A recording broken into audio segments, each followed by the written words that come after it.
Hello, Atlanta Real Estate Nation, and welcome to the one and only Atlanta Real Estate Podcast. We're bringing you the insider tips, tricks, and secrets to buying, selling, or investing in Metro Atlanta. Are you ready? Let's go!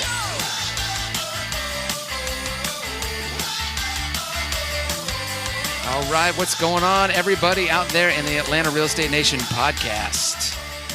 I think we're the only Atlanta Real Estate podcast, guys. That's awesome.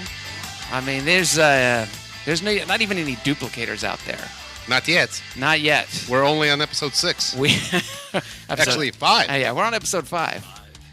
Yeah. Hey, I'm here with my co-host. I'm Terry Berger. This is Brad Martin. Hey, Brad. How's it going, Terry? How you doing, Oleg?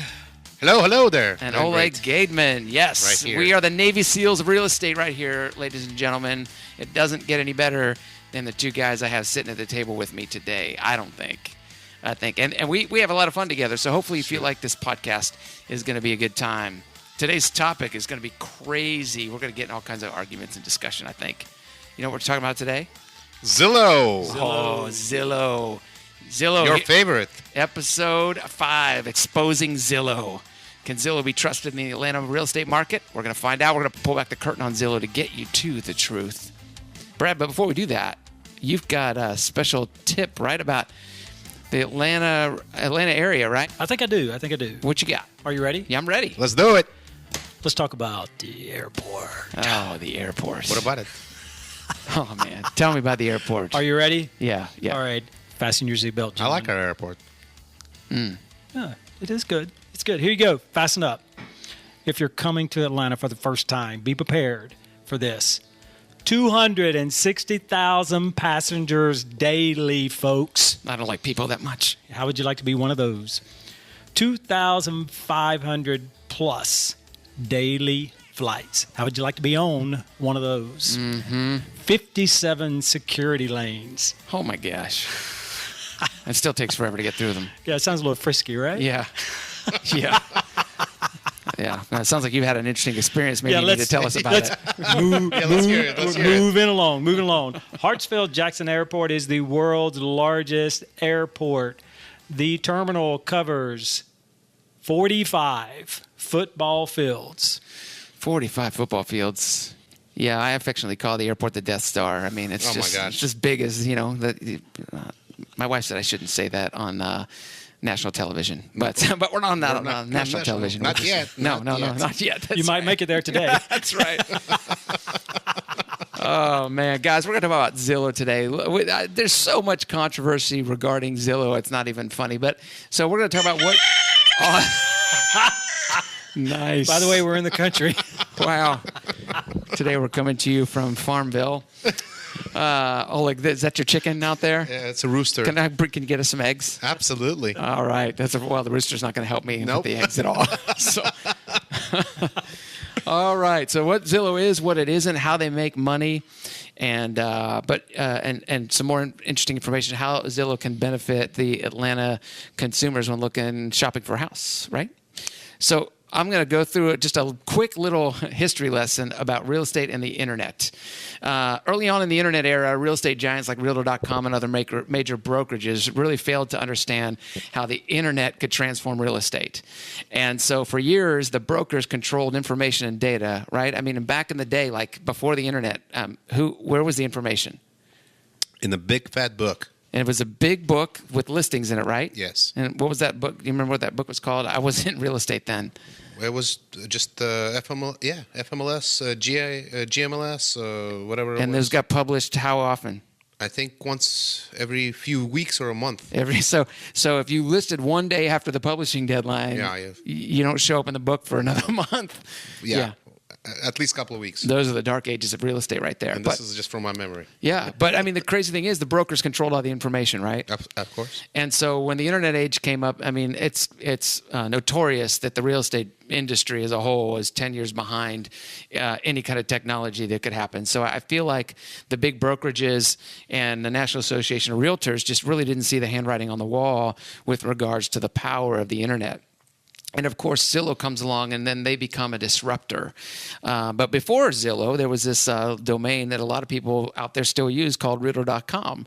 And Realtor.com, the National Association of Realtors, sold off the rights to use Realtor.com to a company called Move. And I don't know if you know this or not, but Zillow this year, according to Inman News, should generate $1 billion worth of revenue. Wow. Now, I'm going to say that, but they're still not profitable, believe it or not. Zillow still doesn't make money. But put that in perspective, Zillow's going to bring in $1 billion worth of revenue, and we'll talk about how they make money in a second. But this little website, Realtor.com, gets sold off, and now the National Association of Realtors only makes about a couple $1,000,000 a year in licensing rights to this little website called Realtor.com, which could have at one time been the Zillow, had anybody kind of had the foresight to see what the power of the internet could hold in the real estate business. And so anyway, Move, which operates Realtor.com, just got sold to News Corp for $950 million. Wow. Now, I'm guessing a big part of that was that Realtor.com rights. Right, they still don't own the domain. I think the National Association of Realtors does, but News Corp, which owns Fox News and National Geographic and the Wall Street Journal and a ton of other magazines and newspapers and networks, they now own Move, and they're going to operate Realtor.com as best I understand it. So all that history led to the idea of Zillow, and Zillow was created to be a disruptor, just like travel agencies are dead. I think Zillow came along and said, we're going to fill the need of the marketplace. And the real goal is to be the Google of real estate, aren't they? Well, they kind of are. Yeah, they kind of are, right? The consumer loves Zillow. And what I don't get about Zillow is I go in and I'll do Zillow searches once in a while, and I just feel like it's clunky. I think it's hard to use, hard to find information, and to me, it's just not an easy system to use, but the consumer loves it. And I think they love it because they can get all their information in one place. But the accuracy is just not there. Yeah, and we'll talk about accuracy here in just a second. Zillow, though, let's talk about how they make their money. Advertisement from real estate agents. Yeah. Wait a minute, what? Yeah.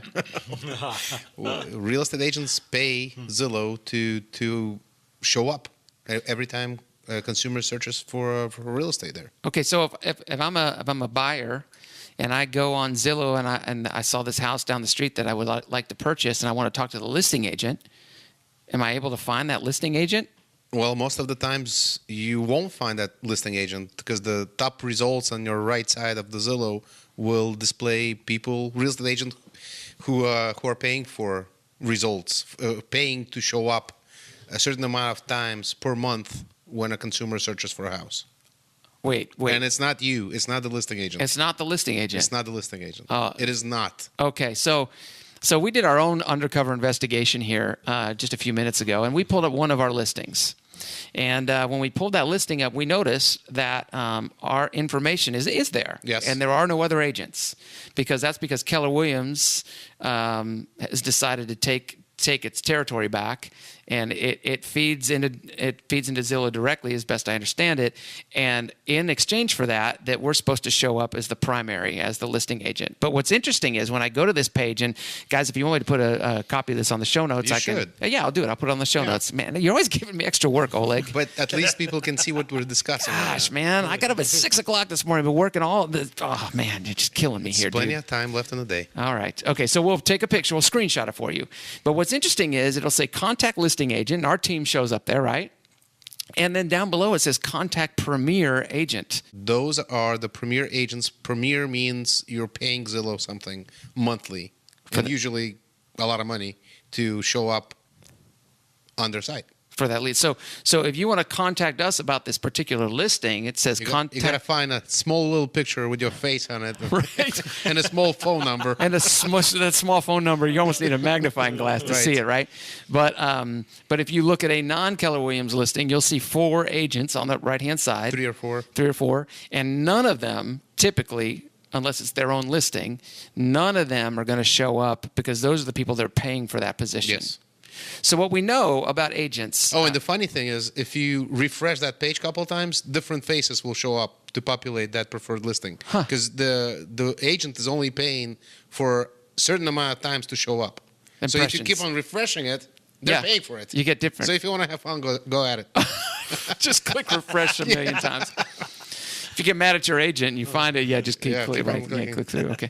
Yeah. Well, so that's the thing, guys. Zillow requires advertising from agents, real estate agents, and then it has strategic partnerships with moving companies and banks and lenders and some other people that you'll see their advertisements all over Zillow, and they can be regional, they can be national, whatever, and they'll show up there as well. But Zillow, that's how it's $1 billion in revenue. Most of it is coming from advertising. Now, I'll tell you what. I've been around real estate agents for 15 years, and you guys have been around real estate agents for a long time. I know one thing, and you guess what I know? What do you know? Real estate agents typically do not run their business like a business, right? Tell us more. Okay, so all right, let's just all of a sudden say there's a slowdown in the market, and all of a sudden I don't have the money to advertise, do as much marketing as I used to. What am I going to do? If I don't run my business like a business, what am I going to do? I have no idea. I'm not going to pay for marketing anymore. I look at that check I write Zillow every month, and it's $3,000. And depends on how many times you want to show up. Yeah, that is true. And so I'm going to pull out of there. Yeah. So those of you guys that own stock at Zillow or thinking about buying a stock, you got to understand who they're trying to reach to pay for advertising. And I know the real estate agents are a fickle bunch, and most of them don't run their business like a business. And when they don't run their business like a business, the first thing they shut off is the marketing funnel. So basically you're saying there's no stability. I'm not saying that. I'm not saying it's a house of cards or anything like that. But in my own mind, I might think that. In my own mind. I'm not trying to influence anybody else, but I'll speak my mind. It's a free country, that's what right? we're trying to do here. Yeah, exactly. Okay. All right, so that's kind of the history behind it in a nutshell. Now, let's talk about one of the most popular things on their site is what, Brad? These things called, what are they called? Zestimates. Zestimates. Say it again. An effect to that. All right. It's Zillow's estimate of property values, right? Based on the information based they on the already information that they've been given. Right. Correct. Okay, so great. So we're on the Zestimate site right now, right? And then, okay, so go ahead. In Atlanta, they have how many homes on Zillow? Yeah, currently in Atlanta, and this is as of February of this year, currently 2 million homes. And what's important here as well is they also go by how they do across the country as far as a star rating, whether it's 4-star, 3-star, 2-star, or 1-star. So the statistic we're talking about here is Atlanta is 4-star. So it's like the best. 51.7% of them are within 5% of the sale price. I'm confused. So what are the 2 million listings? What is that? I think those are just every house in Metro Atlanta. That has been listed. No, I think it's just a house. If you pull up a house that hasn't been listed ever, you're going to get a Zestimate on that house. Okay. Yeah. That explains it better. Yep. Because I never look at those estimates. Yeah, there's only like 22,000 houses for sale. I use FMLS to do my market research. Oh, yeah, me too. Yeah. But the public doesn't have access to that like we do. That's why they need to call us. Oh, yeah. They Okay. need a realtor. There we go. Yeah. Okay, Brad. So go ahead. What are you saying? So, I mean, you want me to just break that down further as far as what I'm seeing here, as far as from 51.7% on?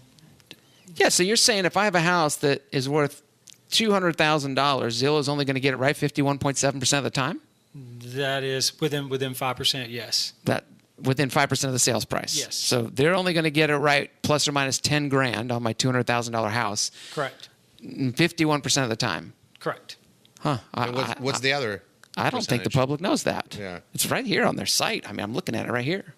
So it's at the bottom of every page? Oh, like should I put it in the show notes? I mean, I would because I'm a visual guy. Okay, all right then. All right. So what else, Brad? What else you Well, got then on here?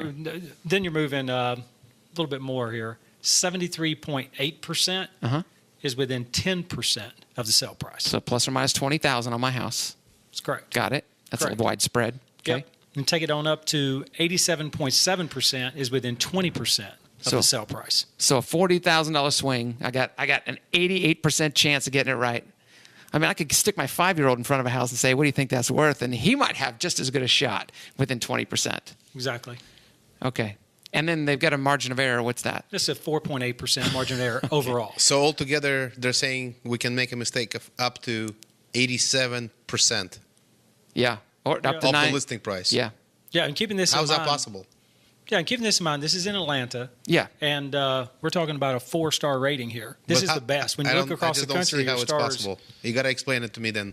Well, how about this? We'll put it on the show notes, and then you can go back and review the show notes. That's fine. Yeah. So I mean, guys, that's the thing. Everybody, we have a lot of sellers say, well, Zillow says my house is worth X. It's really important that you go to Zillow.com/Zestimate, and it'll give you all of the data points in the top metro areas. Now, Zillow will say on its own site, and I mean, we kind of busting their chops a little bit, aren't we? But Zillow will say on their own site that that these things are only as good as the data that gets put in. So if the county records at the county that you're dealing with are sloppy and not very good, well, Zillow's estimates aren't going to be very good. And again, we've talked about this in previous episodes that real estate is local, hyper local, in fact. And it's important that if you want to get a really good idea of the value of your house, you either contact a realtor or an appraiser, and they'll get that for you. So that's kind of what the Zestimates are. Okay, so as a home shopper, though, I think it's okay if you go in there and it's just it gives you the Zestimate. That's an idea, but you don't want to go out and put your house for sale by owner on your Zillow's estimate. It could be off as much as what we said, $10, $20, $30, even $40,000. Right? That's huge. It's funny. We did one time, and I think it was just, I'll use the example because this is about what happened. Our investor company bought a house, and the Zestimate on it was $325,000.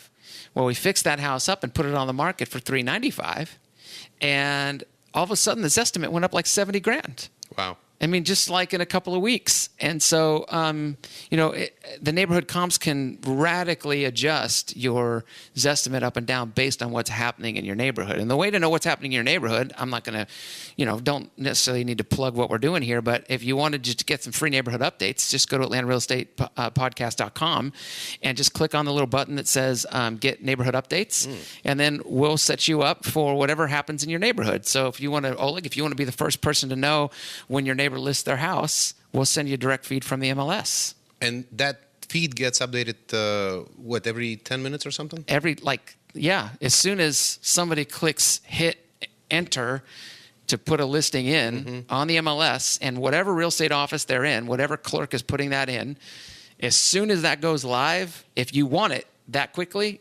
you can get it that quickly. And what Zillow, was that website again? It's AtlantaRealEstatePodcast.com. Click on the neighborhood updates button, fill out your information, and we'll be glad to do that. There's no pressure, no questions asked, nothing like that. That's it's awesome. Just a service we offer. And, it takes us extra work, but we're happy to do it. Okay, so let's talk about this. Where do they get their data? Well, first of all, the primary source, the mother lode of all listings is the multiple listing service. And in Atlanta, we have Both, two.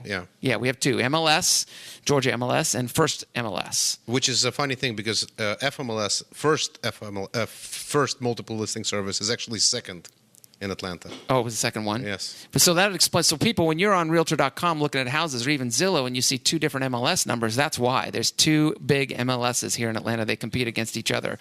Now, I would say that most people north of 20 use FMLS. That's right. And most people south of 20 use FMLS. And that all goes back to, when they first came out, they served different regions. And even though, 20, 30, 40 years have passed, those regions are still kind of roughly defined. But most brokerages will put in a listing into both MLSs, which is why they're showing up twice on some websites. Okay. So in terms of Zillow, where does Zillow get their listings? From actually independent seller can go and list their house if they wanted to, right, on Zillow. Yep, a seller can do that. Yep. They get information from both FMLS services. They get information from independent agents who list directly with them. So they get a lot of data. So if they're getting all the data from the place that we get data from, why is this so unreliable? Because they just don't get it updated as often. Oh. So, yeah. I have quite a few buyers call me and say, Oleg, I want to see this property that I found on Zillow, and then I look it up on FMLS, and it's already on the contract. Yeah, and they're showing it active. And they're showing it active. On Zillow. Absolutely. Yeah. Yeah. And that happens very often. Yeah. And that's the biggest complaint I think that we hear, right? And the second biggest one is, Zillow says my house is worth this, and sometimes it's worth more, sometimes it's worth less. Now, I think that back in April 2015, FMLS did say, hey, Zillow, we're going to give you a feed into our listings, which is about 23,000 houses in Metro Atlanta. And that's big for the consumer because the data is much more accurate than it was a couple years ago, right? I mean, it used to be rampant that that stuff would even be sold and it's still showing active on Zillow. That doesn't happen as much anymore, but the pending active stuff happens a lot. But you can have your own direct feed, just like we talked about. If you want your own direct feed for your own neighborhood to see what houses are listing or selling for, call us, call a realtor, or just go online, or go to the podcast and fill out the information, and we'll make sure that you get your neighborhood updates. I don't know on Zillow, it seems like there's this great curtain between the agent community and the consumer community about Zillow. It's a polarizing thing. The agents tend to hate it, and the consumers tend to love it. And I think the reason the agents hate it is because it's not accurate as much as it should be. And I also think that the agents know that we can give people direct access to the information they want. So if Oleg or Brad, let's say, Brad, you're going to go buy a house and you want a house with like the one that we're filming at today. You want one with wood cabinets and granite countertops, and you can actually say, I want one with wood cabinets and granite countertops. I don't want white. I want wood, or I want stained, or I want stone countertops, right? That's correct. You can take that down to many things. You can take it to where if you're looking for a home that's on a third of an acre, or if you're looking for a home that's an acre plus, and the only thing you want to see is an acre, then the only thing that will feed you will be acre plus. You won't be getting everything else in there. It goes as far as if you're looking for a brick front, or if you want 4 brick sides, then the only thing that you will get is that. And taking it further, just finished basements. You tell us what you want, we put in those criterias, and that's the only thing that will be searching for you. So I would think that would be a value add to people. I mean, searching for a home is fun for about, 2 hours. And then it becomes consuming, right? It's just like there's got to be a better way to skin the cat. And the better way to skin the cat is get with somebody who has direct access to give you your own feed from the MLS. And that's a real estate agent. That's it. The real estate agents can give you that customizable direct feed. It would be like if we created our own site called realestategranite.com, and we basically only posted houses with granite countertops, or exactly, or golfcoursehouses.com, right? And we only had houses with golf course lots. That's the kind of customization and that you can get by making sure you're getting a direct feed from your agent. And you can customize it even further. You can say, listen, I'm looking for an area that's 2 miles from my daughter's school. We can customize it any way you want it. So it's very, very customizable. Yep. That's right. I mean, people's time, it's not our time. It's our client's time that we're concerned about. So how many times have you heard someone going to look at a home and they pull up in the driveway, and maybe they see it as soon as they pull up in the driveway, or maybe they have to walk into the foyer, and as soon as they do, they know it's not their home. Just because of something that we could have X'd out, if we knew that information, it wouldn't be on the search. Saves a lot of time. For everybody involved? Yeah. Yep. And I think that's the key, right? Maximizing the value of your time. What else? Anything else we need to talk about Zillow while we're at it? And if y'all have any questions about this kind of stuff, we would love for you to comment in the show notes. And just let us know if you have any questions about Zillow. We're not experts by any stretch of the imagination. We're giving you the agent perspective on Zillow.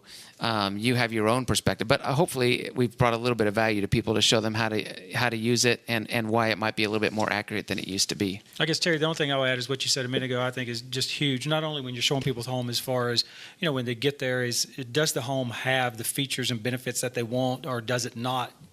So just making sure that's there, but also as a team, I know one thing that we stress on doing is when we have a home listed and we go pending, it's almost automatic that we get that information into FMLS. And so when you're talking about putting that information out there that quick versus it taking 2, 3, 4 days for another site, such as different avenues can take, it just helps the public in general. Yeah. Yeah. Well, that's about it. We're hitting 26 minutes, and we want to keep this under 30. So anyway, let's Oleg, you live in East Cobb. Tell us a little bit as a neighborhood update. We want to feature a little area, different area each podcast. Tell us a little bit about East Cobb. What would you like to know? Well, what's East Cobb known for, first and foremost? Schools, all top graded schools. Most of them are 10 plus. Yeah. Yeah, and what I hear a lot of people about East Cobb, they like the low Cobb County taxes. It's lower than Fulton. Right. And they love the schools you've got 3 of the top rated high schools in the state of Georgia, right within probably a 10-mile radius from each other. Absolutely. And it's a quick jaunt over to historic Roswell, which I love. And then, if you're living in the northern part, kind of the Lassiter School District, you can be to Alpharetta pretty quickly. And that technology corridor that's growing rapidly down Alpharetta, Roswell, Johns Creek area, lots of technology companies moving in there. So that's it. And it's close to 75. Yep. And the Brave Stadium, the new Brave Stadium. Yeah. For sure. And Sandy Springs. You can get to Buckhead here in about 20 minutes. That's why I love East Cobb and lived here since... Let me remember. Since 1991. Awesome. Okay. Well, hey, again, it was a pleasure being with you guys today. And folks, if you need us for anything, reach out to us at AtlantaRealEstatePodcast.com. There's a contact form at the bottom of the page. You can listen to previous episodes. And if you like what you hear, man, please give us a review on iTunes. We only have reviews from our moms and our wives at this point. So we would really love some more a non-biased feedback. And we just seek to have fun and maybe teach you a little bit about the Atlanta real estate market at the same time. Our phone number, if you want to reach us, you can call 770-240-9949. You'll talk to either Maggie or Molly, and they're super nice, way nicer than we are. And, well, speak for myself, I guess. So. I have an opinion. Yeah, that's right. All right. It was good being with you guys. Thank you so much for tuning in, and we'll talk to you next time. Have a great day. Take it easy, guys.